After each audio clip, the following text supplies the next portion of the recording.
ஏய், கிறுக்கியாடி நீயே இல்ல கிறுக்கியா நீயே? அந்த ஒருத்தன் சொல்றத தாண்டி ஊரே சொல்லிக்கிட்டு இருக்கு.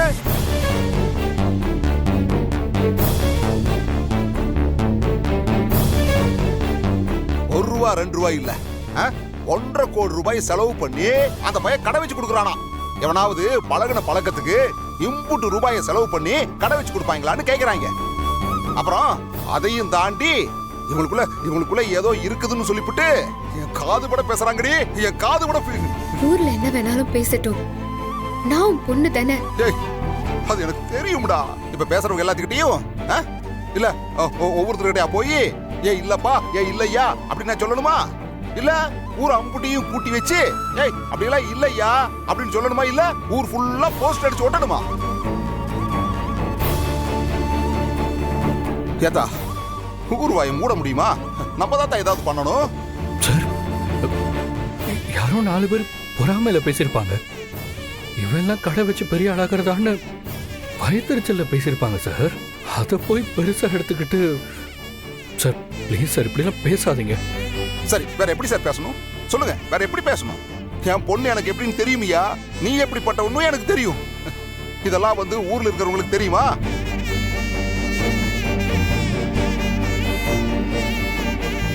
உங்ககிட்ட சொல்லி நான் என்னத்தை செய்ய? இதா இங்க நிக்கிறாங்க பாத்தியா, இதுங்க எல்லாத்தையும் சொல்லணும். அப்புறம் எல்லாம் உன் பேச்ச கேட்டு ஆடினாங்க பாத்தியா, உங்க அம்புட்டு பேரையும் மொத்தமா தூக்கி போட்டு கொல்லணும். அதாவது ஒருத்தவங்கள வீட்டுக்கும் உள்ள கூட்டிட்டு வரலாம், சாப்பாடும் போடலாம், நம்ம உபசரிக்கலாம், எல்லாம் பண்ணலாம். ஆனா சமையல் கட்டுக்குள்ள உள்ள விடலாமா? நம்ம விட்ட பாத்தியா, அதான் இம்புட்டு தூரத்துக்கு வந்து நிக்குது. டேய் தர்மலிங்கம், கோபத்துல வார்த்தைகளை அள்ளி வீசாத, திருப்பி அள்ள முடியாது. இப்ப என்ன பண்ண சொல்ற நீ? இல்ல நான் என்ன பண்ணணும் இப்போ சொல்லி தொலை. ஊர்ல அம்புட்டு பேசுறாங்களே, அது எல்லாத்தையும் வேடிக்கை பார்க்க சொல்றியா? இல்ல வேற என்ன பண்ணணும்னு சொல்லு. ஏய் நீ சொல்லு, நான் கேக்குறேன். கேட்டா ஒரு ஆம்பளை பையன் அசிங்கப்பட்டான்னு வச்சுக்கேன், சாக்கடையில கால் பட்ட மாதிரி தண்ணி ஊத்தி கழுவி விட்டு போயிடலாம். ஆனா ஒரு பொட்டை புள்ள அசிங்கப்பட்டுச்சுன்னா அது நெருப்புல சுட்ட மாதிரி கேரு, காயம் வேணா ஆறிருதா, ஆனா தழும்பு ஆறாது. எம்புட்டு வருஷம் ஆனாலும் அது இருக்கும், அப்படியே தான் இருக்கும். ஆனா ஒன்னியா நானு என் பிள்ளைங்க எல்லாம் சேர்ந்து குடும்பத்தை குருவி கூடு கட்டுற மாதிரி அழகா கட்டி வச்சிருந்தோம். முதல்ல உன் கூட்டாளி வந்தான், கூட்ட அழிச்சான். அப்புறம் நீ கழுகு மாதிரி கூட்டையே செதைச்சு போட்டியா? சரி ப்ளீஸ் தயவு செஞ்சு அந்த மாதிரிலாம் சொல்லாதீங்க சார். நான் எப்படி சார் இந்த குடும்பம் கெடணும்னு நினைப்பேன்? பாரதிக்கு அடைக்கலம் கொடுத்த குடும்பம் சார் இது.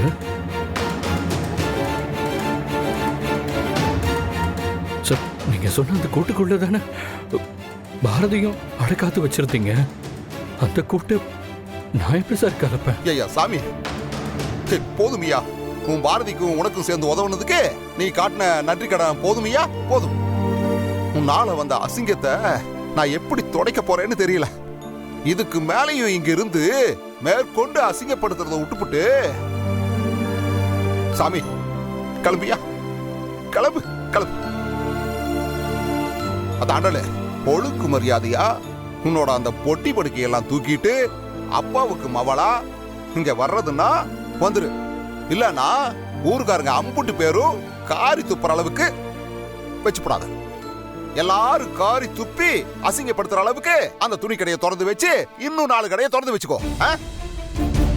சார் அது அழகருக்காக பண்ண விஷயம் சார். அதுக்கு எதுக்கு சார் ஆண்டாள திட்டுறீங்க? ஏப்பா ஆதி, இங்க சொல்றேன் கேளு. போ கிளம்பி போப்பா. இல்ல நான் எப்படி பேசுவேன்னு எனக்கே தெரியாது. கிளம்பி.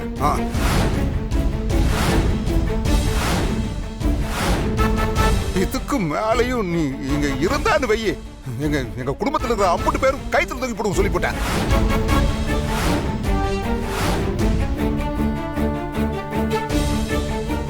வேணாம் சார், நான் போயிடுறேன்.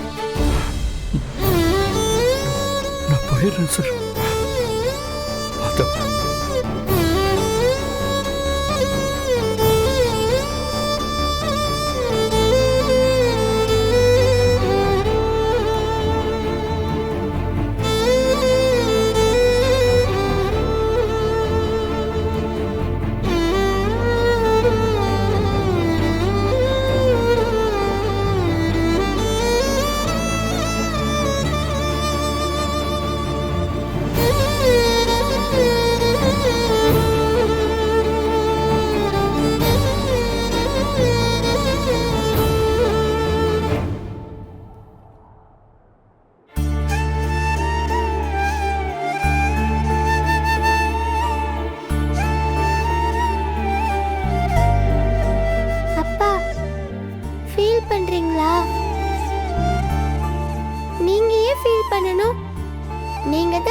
உலகத்திலேயே பெஸ்ட் அப்பா.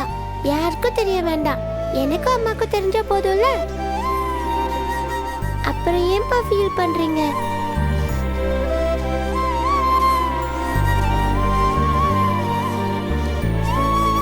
பாட்டி, எங்க அப்பா நல்லவர் பாட்டி. அவர் மேல எந்த தப்பும் இல்ல. தங்கம், அது எங்களுக்கும் புரியும். ஆதி என் புள்ள இல்லையா? அவனை பத்தி எனக்கு தெரியாதா? அப்புறம் ஏன் பாட்டி தாத்தா அப்படி பேசினாரு? அவன் ஒரு கிறுக்கு பையமா. யாரு என்ன சொன்னாலும் அதை அப்படியே நம்பிட்டு பேசிட்டு இருப்பான். அப்ப ஆதி, நீ இப்படி கலங்கி நிக்கிறத பார்க்க எனக்கு கஷ்டமா இருக்கியா? உன்னை பத்தி எனக்கு தெரியாதா? நீயும் ஆண்டாளும் அண்ணன் தங்கச்சியா பழகுறது நாங்க நம்புனா போதியா? எதுக்கு கண்டவங்க சொன்னதெல்லாம் மனசுல போட்டு குழப்பிக்கிட்டு இப்படி நிக்கிறியா? ஆதி, ஆண்டாலும் என் வயித்துல பிறந்தவ, நீ என் வயித்துல பிறக்கல. அவ்வளவுதான் வித்தியாசம். இதுக்கெல்லாம் போய் வருத்தப்படாதப்பா. வருத்தம்லாம் இல்லம்மா, என்னால ஆண்டாளுக்கு அப்படி ஒரு பேர் வந்துருச்சேன்னு குற்ற உணர்ச்சியா இருக்கு. உலவாய மூணாலும் ஊர் வாய மூட முடியுமாயா? இங்க 4 பேர் நல்லா இருந்தா 40 பேருக்கு பிடிக்காதியா? ஒரு பொம்பளை புருஷன் கூட இருக்கும்போது புருஷனை குறை சொல்லுவாளுங்க, புருஷன் போனதுக்கு அப்புறம் பொம்பளைங்களை குறை சொல்லுவாங்க. அவ்வளவுதாயா இந்த ஊரு. எனக்கு அதெல்லாம் புரியுது பாட்டி. ஆனா நான் பேசுற ஒரு பேச்சு கூட அடுத்தவங்களை காயப்படுத்திட கூடாதுன்னு பார்த்து பார்த்து பேசுற ஆளு அவளை ஏன் பாரதியவே நான் இன்னி வரைக்கும் வாங்க போங்க தானே கூப்பிட்டுக்கிட்டு இருக்கேன். அப்படிப்பட்ட என்னையும் ஆண்டாளையும் எப்படி தப்பா பேச முடிஞ்சதுன்னா எனக்கு புரியவே மாட்டேங்குது. திரும்ப திரும்ப அதையே சொல்லிட்டு இருக்காத ஆதி. நம்ம நல்லா இருந்தா ஊரு கண்ணு உறுத்தும், பாக்குறவன் கண்ணு 10 எரியதான் செய்யும். அந்த எரிச்சல் எல்லாம் எவனாவது வந்து பேசிட்டு தான் போவான். ஆண்டாள் அப்பாவும் இதுதான் சாக்குன்னு வச்சு அதையே புடிச்சு உன்னை வீட்டை விட்டு அனுப்பிட்டாரு. நீ வீட்டுக்கு வந்தது ஆண்டாள் அப்பாக்கு சுத்தமா பிடிக்கல. அதுதான் உனக்கே தெரியும்ல ஆதி. உன்னையும் பிடிக்காது, மாப்பிள்ளையும் பிடிக்காது. அவருக்கு இப்படி ஒருத்தன் பேசினதும் அதையே வச்சு உங்க 2 பேரையும் வீட்டுக்குள்ள வரக்கூடாதுன்னு சொல்றதுக்கு வசதியா போச்சு. அதுக்காக அவர் அப்படி நினைக்கலாமாமா? அவரோட குணம் தான் உனக்கு நல்லா தெரியும்ல. விடு ஆதி. ஏன் லட்சுமி, அந்த சிவனாண்டி அவனா வந்து பேசின மாதிரி எனக்கு தெரியல. வேற யாரோ அவனை பேச சொன்ன மாதிரி தான் எனக்கு தோணுது. என்னத்த சொல்றீங்க? ஆமா லட்சுமி, சம்பந்தமே இல்லாம அவனா வந்து எதுக்கு அப்படி பேசிட்டு போனோம்? எங்கேயும் இடிக்குது லட்சுமி. நடந்ததெல்லாம் வச்சு பார்க்கும்போது அவனா வந்து பேசின மாதிரி தோணல. எவனோ ஒருத்தன் அவனை பேச சொல்லி அனுப்பியிருக்கான். ஆமாத்த, என்னைக்குமே ஆதி ஆண்டாளையும் சரி பாரதியும் சரி பைக்ல வச்சு கூட்டிட்டு போனதே இல்ல. இன்னைக்கு காலங்காத்தாலேயே 2 பேரும் பைக்ல போனாங்க. ஆனா அவன் எப்ப பார்த்தாலும் இப்படி ஒன்னா சுத்தனா ஊர் என்ன சொல்லுன்னு சொன்னால. அந்த சிவனாண்டி பையன் சாதாரண ஆள் இல்ல. பொண நெத்தியில இருந்த ₹1 எடுக்கிறதுக்கு வெட்டியான் கூட சண்டை போட்டவன். அவங்கிட்ட போய் ₹100 கொடுத்து பேசிட்டு வாடான்னு அனுப்பி விட்டா கூச்சம் இல்லாம பேசுவான். ஆமாத்த, எனக்கும் அவன் மேலதான் சந்தேகமா இருக்கு. நம்ம வீட்ல பிரச்சனை வரணும்னே அவன் வந்து பேசிட்டு போயிருக்கான். பாட்டி, அவன் வீடு எங்க இருக்குன்னு உங்களுக்கு தெரியும்ல? ஆ,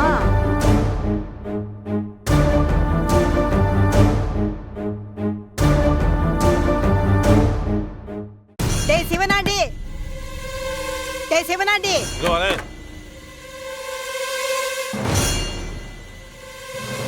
என்ன பெரியாத்தா இவனை கூட்டு வந்திருக்க? நாங்க எதுக்கு வந்திருக்கோம்னு உனக்கு தெரியுமில்ல. நீ ஏன் சொன்னா நானும் என் பேரனும் கம்முன்னு கிளம்பிடுவோம். இல்லைனா என் பேரனுக்கு இருக்கிற கோவத்துக்கு உன்னை இங்கே சங்கறுத்து போட்டுருவான். என்ன பெரியாத்தா, வெளியூர்காரனை கூட்டு வந்துட்டு என்ன என்னைய மிரட்டி பாக்குறியா? ஊர்காரங்களுக்கு தெரிஞ்சா என்னாகும் தெரியும்ல. ஏ ஆதி, இவனுக்கு வாயில பேசினா புரியாது போல இருக்கு. நீ இவனுக்கு புரியுற மாதிரி பேசியா?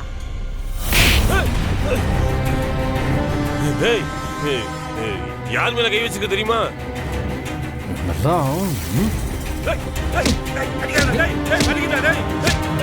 போடா, நல்லா போடு.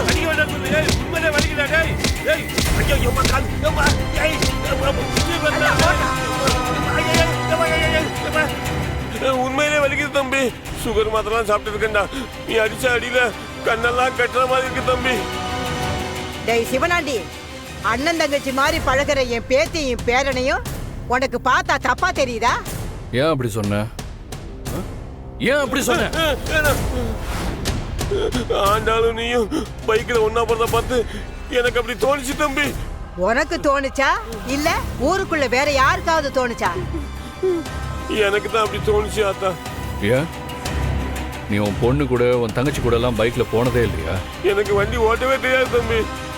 டேய் விருந்தாளிக்கு பிறந்தவன, இன்னைக்கு நீயா வந்து பேசலன்னு எனக்கு தெரியும். ஒழுங்கு மரியாதையா யார் உன்னை அப்படி பேச சொன்னாங்கன்னு சொல்லிடு. பெரியாத்தா உன் மேல சத்தியமா சொல்றேன், எனக்கு தான் தப்பா தோணுச்சு. பிரசிடென்ட் அண்ணலாம் என்ன சொல்லல ஆத்தா. நாங்க பிரசிடென்ட் சொல்ல சொன்னாரான்னு கேட்கவே இல்லையே. எதுக்கு இப்படி அவரை பத்தி சொல்ற? இல்ல எனக்கு தான் தப்பா தோணுச்சு. அதான் பிரசிடென்ட் அண்ணன்கிட்ட சொல்லலாம்னு சொல்லி சொல்ல வந்தேன். நீங்க அடிச்ச அடியில வாய் குளறி அப்படி சொல்லிட்டேன். எனக்கு லேசா சந்தேகம் இருந்துச்சு. இருந்தாலும் ஆண்டாள் விஷயத்துல இவ்வளவு கேவலமா நடந்துக்க மாட்டான்னு நினைச்சேன். நான் நினைச்ச மாதிரியே. ஆனா அந்த பையன் பெரியாத்தா அண்ணனை பத்திலாம் அப்படி சொல்லாத. அவரு எவ்வளவு நல்லவரு தெரியுமா? டேய், எனக்கு இருக்கிற கோபத்துக்கு உன்னை இங்கேயோ கொண்டு புதைச்சிட்டு போயிடுவேன். ஒழுங்கு மரியாதை என்ன நடந்துச்சுன்னு சொல்லு, உண்மையை சொல்லு. அட என்ன தம்பி, நீங்க ரெண்டு பேரும் பைக்ல போறத பார்த்துட்டு போடு, விடாத.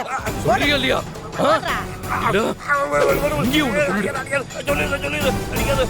சொல்லு.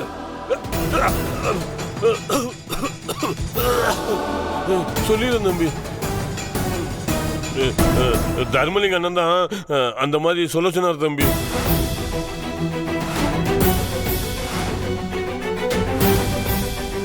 நீங்களும் ஆண்டாள் மாப்பிள்ளையும் சேர்ந்து அவருக்கு ரொம்ப குடைச்சல் கொடுக்குறீங்கன்னு வருத்தப்பட்டார் தம்பி. அப்பதான் அவரே வந்து என் வீட்டுக்கு வந்து நான் சொல்ற மாதிரி செய்யினாரு. ஆண்டாளை பத்தியும் உங்களை பத்தியும் தப்பா பேச சொன்னாரு. ஏண்டா, ஆண்டாள் உனக்கு மக மாதிரிடா. அவளை தப்பா பேசுறது ஓ மகளையும் தப்பா நினைச்சு பேசுற மாதிரி நீ யோசிக்க மாட்ட? இந்த ஆளை சொல்லி தப்பு இல்ல பாட்டி. பெத்த பொண்ணையே இப்படி பேச சொல்லி சொல்லியிருக்காரு பாருங்க, அவரை சொல்லணும்.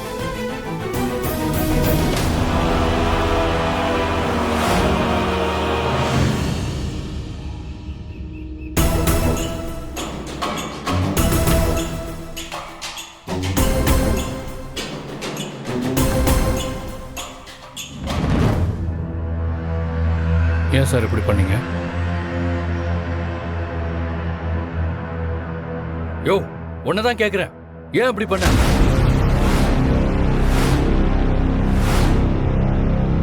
உன்னதான்டா கேக்குறேன். ஏன்டா அப்படி பண்ண? என்ன பண்ணிட்டு இருக்கீங்க? சும்மா இருக்காண்டா. பெரிய மனுஷனாயா நீ? சொல்லும் போது உனக்கு வாய் கூசல? ஏலே, நான் என்னடா பண்ண? யோ, பேசாதயா. டேய் சிவனாண்டி, இங்க வாடா. வாடா.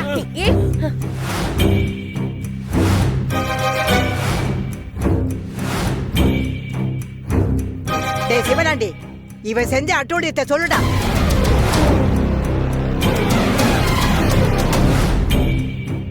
என்னடா முடிச்சிட்டு இருக்க? சொல்லுடா. தர்மலிங்க அண்ணன் தான் இந்த தம்பியும் நம்ம ஆண்டாளையும் சேர்த்து வச்சு பேச சொன்னாரு.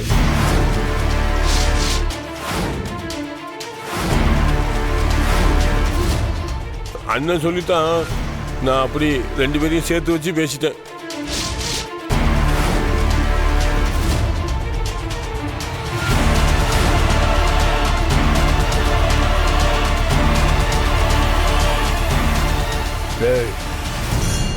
இனிமே நான் உன்னை பார்க்கவே கூடாது. அப்படி பார்த்தா அதுதான் வாழ்க்கையோட கடைசி நாளா இருக்கும். போடா.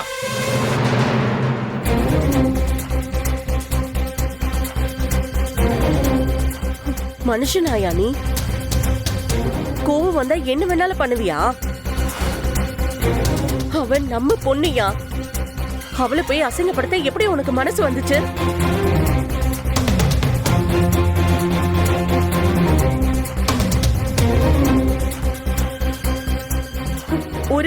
ஒரு நிமிஷம் கூட யோசிக்கவே மாட்டியா? நீ பெத்த பொண்ணையே ஒழுக்கம் கெட்டவன்னு பட்டம் வாங்கி கொடுத்திருக்கியே, நீலாம் ஒரு அப்பனா? சீ. அவமானமா இருக்குப்பா.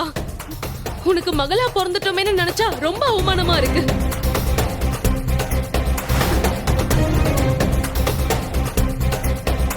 நீ எவ்வளவு தப்பு பண்ணாலும் ஒரு தடவையாவது அக்கா உன்னை விட்டு கொடுத்து பேசிருப்பாளா? அப்பா அப்பான்னு உன்னை தலையில தூக்கி வச்சு ஆடினதுக்கு இதான் நீ அவளுக்கு காட்டுற பாசமா? உன்னை அப்பான்னு கூப்பிடவே அருவருப்பா இருக்கு. யோ, உனக்கு ஏன் மேல கோவம் இருந்தா என்ன ஏதாவது பண்ணு. இல்ல அன்னைக்கு ஸ்வேதாவை வர வச்சு குடும்பத்துக்குள்ள பிரச்சனை வர வச்சியே, அது மாதிரி ஏதாவது பண்ணு. இல்ல நேரடியா என் கூட சண்டை போடு. அத்தை விட்டுட்டு ஆண்டாள் என்னையா பண்ணாங்க?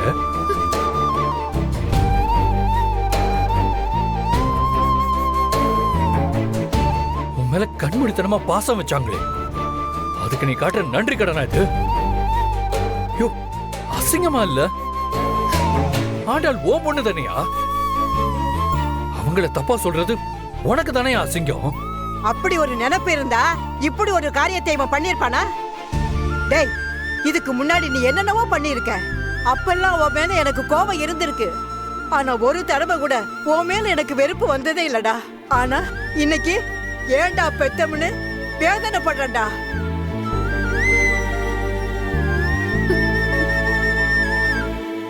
பாட்டி, இவருக்கு ஏன் மகளா பிறந்தோன்னு எங்களுக்கும் வேதனையா தான் இருக்கு பாட்டி.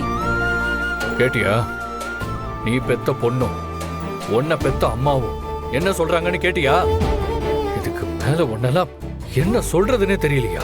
ஏண்டா, அழகர் மேலயோ இந்த பய மேலயோ உனக்கு கோபம் இருந்தா இவங்களை அடிச்சு சண்டை போட்டுருந்தா கூட பரவாயில்லடா.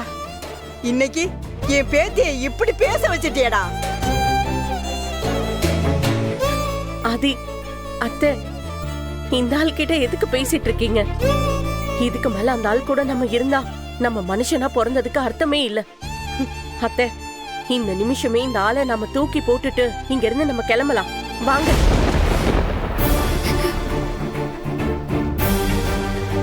நாம எதுக்கடி போகணும்? இது என் வீடு, என் புருஷன் கட்டின வீடு. இப்படி ஒருத்தன் எனக்கு பிறக்கவே இல்லைன்னு இப்பவே தலையை முழுகிறேன்டி.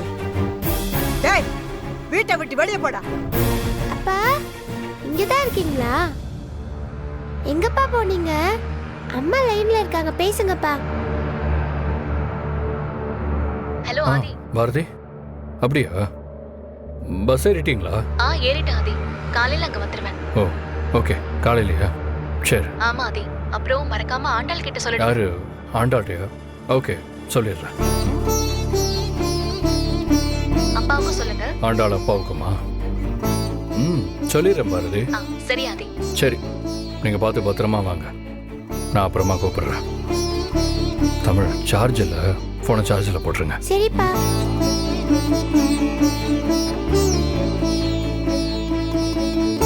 சார், பாரதி என்ன சொன்னாங்க தெரியுமா?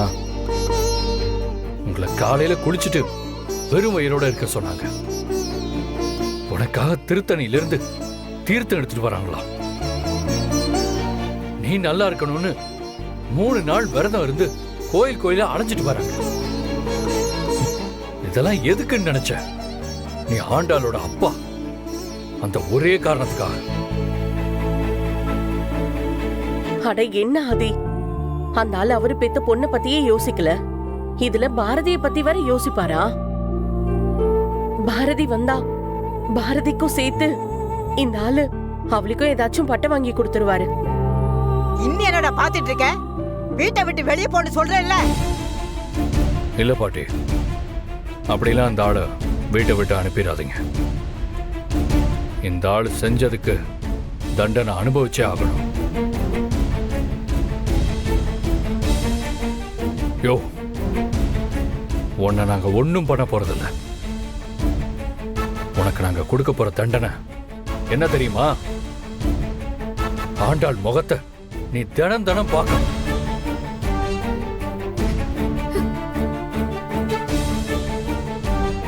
அந்த முகத்தை பார்க்கும் போதெல்லாம் நீ எவ்வளவு பெரிய தப்பு பண்ணிருக்கன்னு உனக்கு தோணிக்கிட்டே இருக்கணும். இந்த வீட்டுல இருக்க சேரு, டேபிள், ஃபேன் எல்லாம் இதே மாதிரி தான் நீயும் இருக்கணும். உன்னை இதுக்கப்புறம் அப்பாவா இல்ல, மனுஷனா கூட யாரும் மதிக்க மாட்டாங்க. நீ இல்லையா இந்த ஊரே எங்களை தப்பா சொன்னாலும் ஆண்டாள் என் தங்கச்சின்னு அவங்களுக்கு தெரியும், நான் அவங்க அண்ணன்னு எனக்கு தெரியும்.